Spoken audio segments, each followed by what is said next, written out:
जो जनता का सवाल मैं पूछ रहा हूँ कि हिंदुस्तान यहाँ करा रहा है कोरोना। चलिए मैं एक सवाल पूछ लूं अंजना जी, अगर आप मुझे अनुमति दे तो मैं पूछ। हिंदुस्तान को वैक्सीनेशन नहीं मिल रही है। ठीक है, अब आप लोगों का जीके टेस्ट खत्म हो गया हो, जीके टेस्ट खत्म हो गया तो सत्य प्रकाश मिश्रा एक बात बोलिए। इन्होंने पीपीई किट क्या होती है, कोविड का फुल फॉर्म क्या बताया नहीं।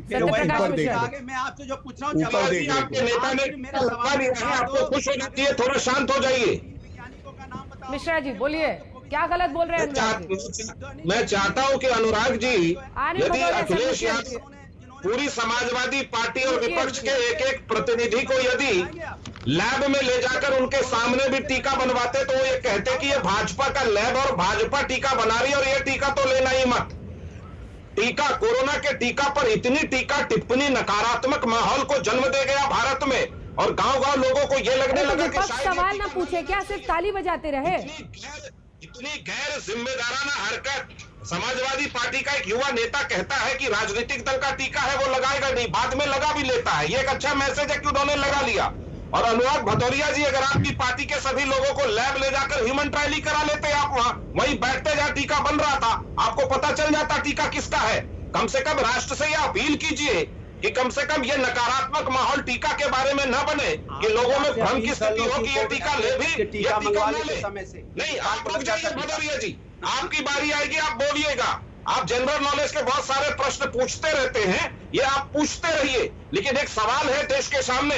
आपके प्रवक्ता पूछते हैं, मैं नहीं पूछता हूँ, आपके साथी पूछते हैं। भारत में ये भारतीय जनता पार्टी का टीका, इसको लगाना ही नहीं, तो आप समझिए गांव-गांव किस तरह का मैसेज जाएगा और लोगों में कितनी भ्रम की स्थिति उत्पन्न होगी। अब जब टीका आ गया है और भारत की सरकार ने कहा है कि 75% वो फ्री वैक्सीनेशन करेगी और 25% वैक्सीनेशन प्राइवेट हॉस्पिटल को अवेलेबल होगा, जो फ्रीडम ऑफ चॉइस है। अगर कोई आदमी जाकर के प्राइवेट हॉस्पिटल में लगाना चाहता है तो स्वतंत्र है, लगाए, और नहीं लगाना चाहता है तो सरकारी अस्पतालों में जाकर लगाए। ये पॉलिसी में एक बड़ा बदलाव जो है, इसका सबने स्वागत किया है।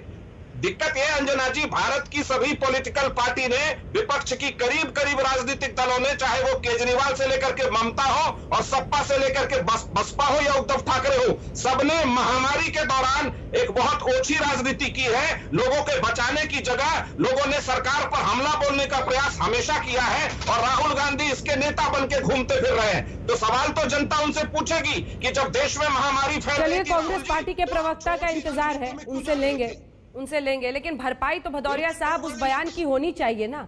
जब अखिलेश जी ने ये कहा, लोगों में भ्रम तो फैला ना। आपके भी वोटर्स हैं, अगर वो सुनते तो उनके मन में क्या भ्रम आता, आप ही बताइए। अगर एक नेता है, वो खड़े होकर कहे मैं तो ये टीका नहीं लूंगा, ये तो भाई बीजेपी का टीका है, क्या भ्रम, क्या अफवाह फैली, लोगों के मन में शंका आई कि नहीं आई? इसके लिए उसके लिए कौन जवाब आई?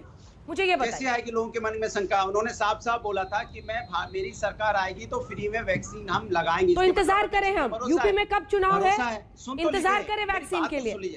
अरे अनुराग जी, थोड़ा लॉजिक पर भी बात होनी चाहिए ना सर। भ्रष्टाचार के बारे में बोला। देखिए, अगर आप, मैंने कहा भदौरिया जी, लॉजिक से बात होगी। यूपी में अगला चुनाव कब है? अगले साल है, तो अगले साल वैक्सीन लगेगी। सुन तो लीजिए, और वो कोई अच्छी वैक्सीन ला जाएंगे, और अभी जो साइंटिस्ट ने लाया था वो गलत है। अब मैं अपनी बात कह लूं, मैंने कह रहा हूं, जैसे आपके भारतीय जनता पार्टी के प्रवक्ता आपके चैनल पे बैठे हुए हैं, एक किताब का कोना पढ़ते रहते हैं, जनता की बात नहीं करेंगे। इसका फुल फॉर्म बताओ, इस सेक्शन का मतलब क्या होता है? अरे प्रभु, जाके यूनिवर्सिटी ज्वाइन कर लो, काहे को यहाँ प्रवक्ता बन के आते हो? इतना ही नॉलेज है तो आप कहो प्रोफेसर ज्वाइन कर लो, सरकार आपकी है, जुगाड़ बनाओ, असिस्टेंट प्रोफेसर बन जाओ और जवाब दीजिए, घुमा करो। फिर जनता की बात क्यों करते हो? किताब पढ़ के आते, इसका फुल फॉर्म बताओ, इसका फुल फॉर्म बताओ, चाल फुल फॉर्म लिख के आके पूछेंगे, जवाब सुनिए भदौरिया जी, लाओ आप पूछेंगे और अपना नॉलेज बताएंगे। अभी